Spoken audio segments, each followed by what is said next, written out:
행복을 향한 나의 눈이 번쩍, 지혜를 향한 나의 귀가 번쩍, 세상을 향한 나의 마음을 활짝 열리게 해준 신부님의 토요특강. 천민수님, 지난 시간에 용서에 대한 이야기를 좀 했습니다. 우리가 인생을 살아가면서 나를 힘들게 하는 사람, 나를 괴롭히는 사람들을 용서하는 게 참 어려워요. 그거 용서할 수 있는 사람이 진짜 용기 있는 사람이죠. 용감한 사람들입니다.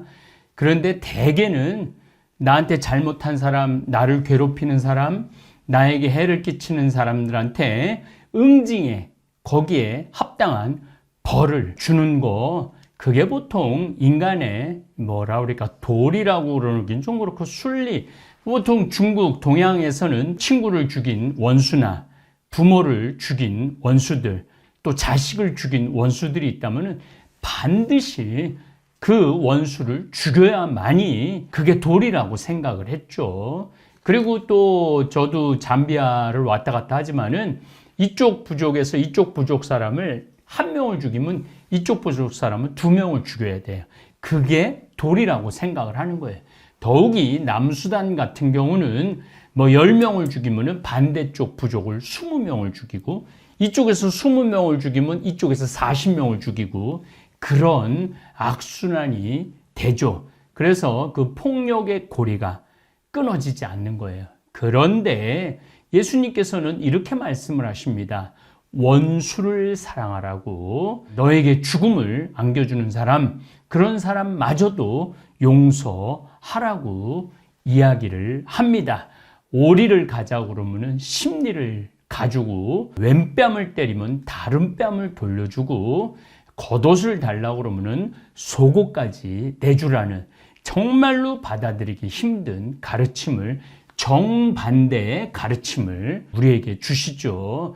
그래서 우리 그리스도인들, 예수님을 믿는 사람들이 굉장히 혼란스럽고 괴로운 거예요. 원수를 죽이는 것도 괴롭고, 원수를 용서하는 것도 괴롭고, 인간으로 사는 것도 괴로운 게 우리 인생인지도 모릅니다. 그래서 부처님이 생로병사, 이걸 사고라고 그러고, 팔고, 미워하는 사람 다시 보는 것도, 그것도 고통이라고 그래요. 미워하는 사람 다시 보는 것도 원증, 회고라고 그러죠. 그 다음에 사랑하는 사람이랑 헤어지는 것도 고통이라고 그래요.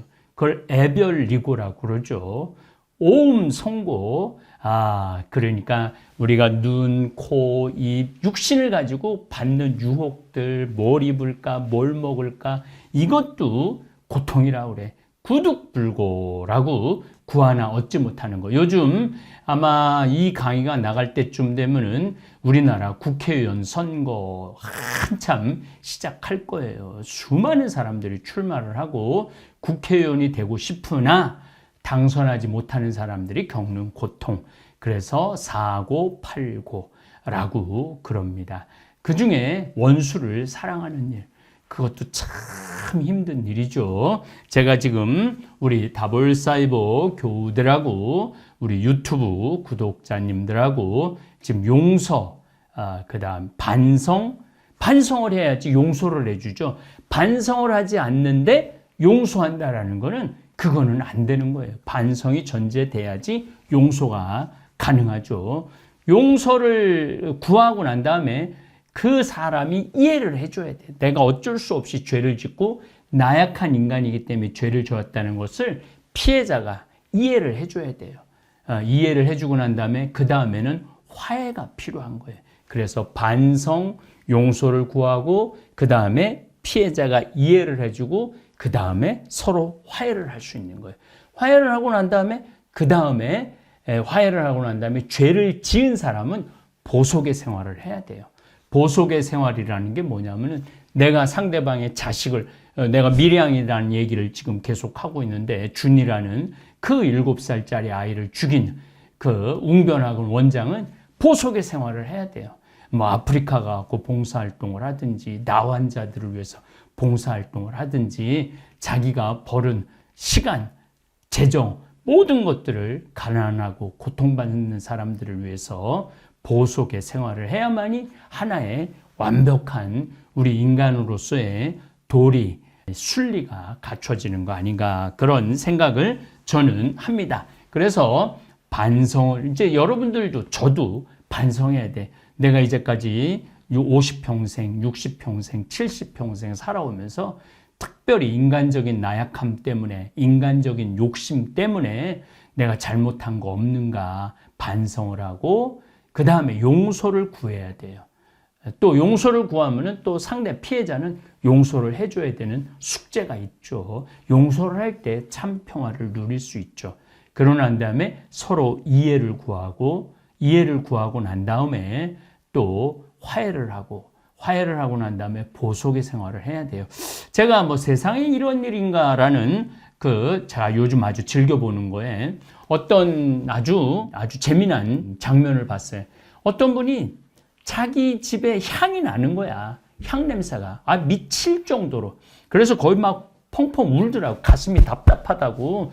아랫집에 무당이 있는지 향을 계속 피운다고. 그래갖고 막 정말 집에서 잠도 못 자고 울고 막 잠자리에서 비명을 지르고 그러는 분이 있었어요.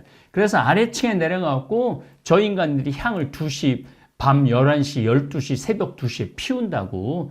그래갖고 이제 세상에 이런 일에 제보를 한 거죠. 그러니까 아래층에 가보니까 이 사람들은 향을 핀 적이 없어.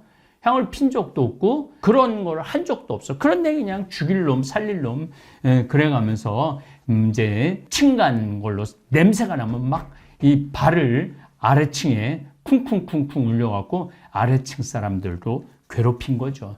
그래서 이제 세상에 이런 일이 순간포착인지 하여튼 거기서 카메라를 설치했어요. 그랬더니 향을 안 피는 거 아래층에서. 그래갖고 조사를 해보니까 향이 난다는 그 집에 화장품을 선물을 누가 해줬는데 3년 동안 뜯어보지를 않은 거예요. 그게 썩은 거야. 거기서 나는 냄새야. 결국은 뭐예요?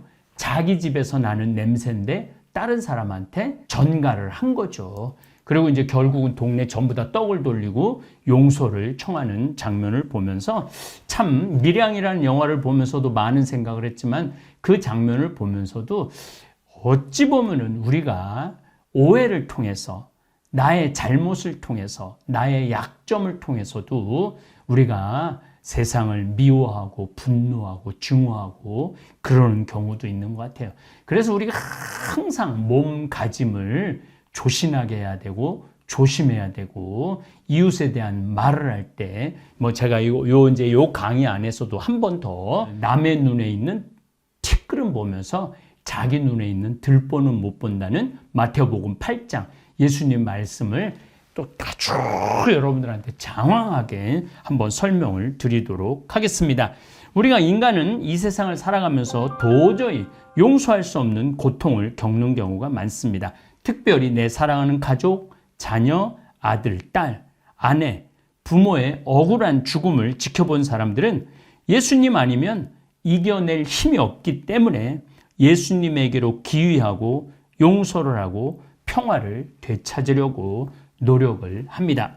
뭐 개신교에서 통성 기도할 때 보면은 정말로 통곡을 하면서 나를 억울하게 했던 남편을 용서하려고 그러고 이웃을 용서하려고 그러고 그렇게 1시간 펑펑 울고 난 다음에 아버지 이 죄인을 용서해 달라고 그러고 그 사람을 용서한다고 1시간 울며 불며 하고 나면은 속이 좀 후련해져요. 그리고 저도 성령 기도에 많이 강의 다녀봤지만 새벽 1시에 정말 울며 불며 기도하는 그분들 정말 1시간 정도 울며 불며 기도하고 난 다음에 얼굴을 보면 평화를 찾는 모습 볼 수 있어요. 저도 사실 굉장히 참고 사는 스타일이에요.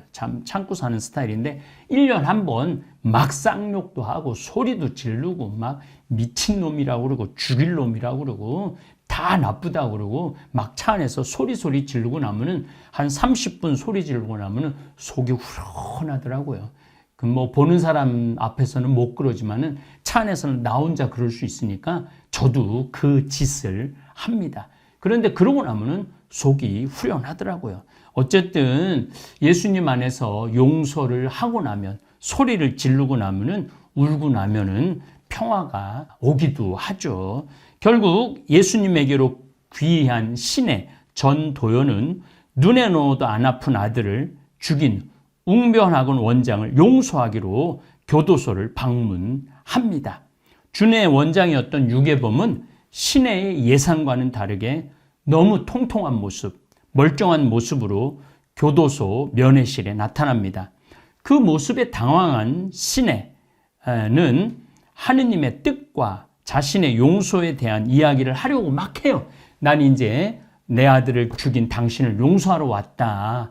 그리고 내가 정말로 신앙, 예수님을 알고부터 당신을 용서할 용기를 얻었다라고 말을 하려고 그럴 때 되려 유괴범이 신혜를 위로해요. 전도연을 위로하면서 나는 이미 하나님께 용서를 받아 마음이 편안하다라는 말을 합니다. 아니 신혜가 용서하려고 그랬는데 이미 이 사람은 용서받았다고 그래. 미치는 거죠. 자기는 용서받았고 너무너무 행복하다고. 그 말에 충격을 받은 신혜는 미치기 시작해요. 내가 용서하기도 전에 내 아들을 죽인 이 웅변학원 원장을 용서하기도 전에 이미 이 살인범은 하느님께 용서받았다고 자신은 행복하다는 이야기를 들을 때 신혜는 미치죠. 그래갖고 목사님들 그 기도할 때 막 그 설교할 때 거짓말이야 거짓말이야 다 거짓말이야라는 그걸 틀어놔요.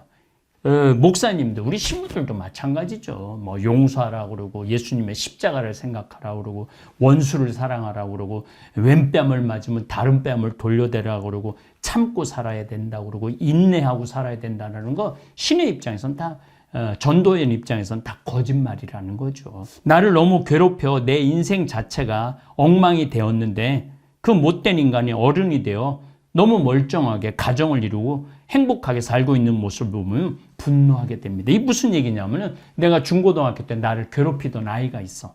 그 남자아이가 여자아이가 나를 너무너무 괴롭혔어. 그래서 나는 우울증에 걸리고 학교도 못 가고 공부도 못했어. 인생 전체가 다 날아갔어. 근데 나중에 나이를 먹어갖고 30, 40의 동층의 모임을 겨우겨우 오라고 해서 한번 갔는데 나를 괴롭히던 그놈이 나를 괴롭히던 그년이 결혼해서 남편 잘 만나서 아내 잘 만나서 출세해서 자식 새끼 낳고 행복하게 웃는 모습을 볼 때 그 사람을 용서하기란 쉽지 않죠. 분노가 일어날 수밖에 없다는 이야기입니다.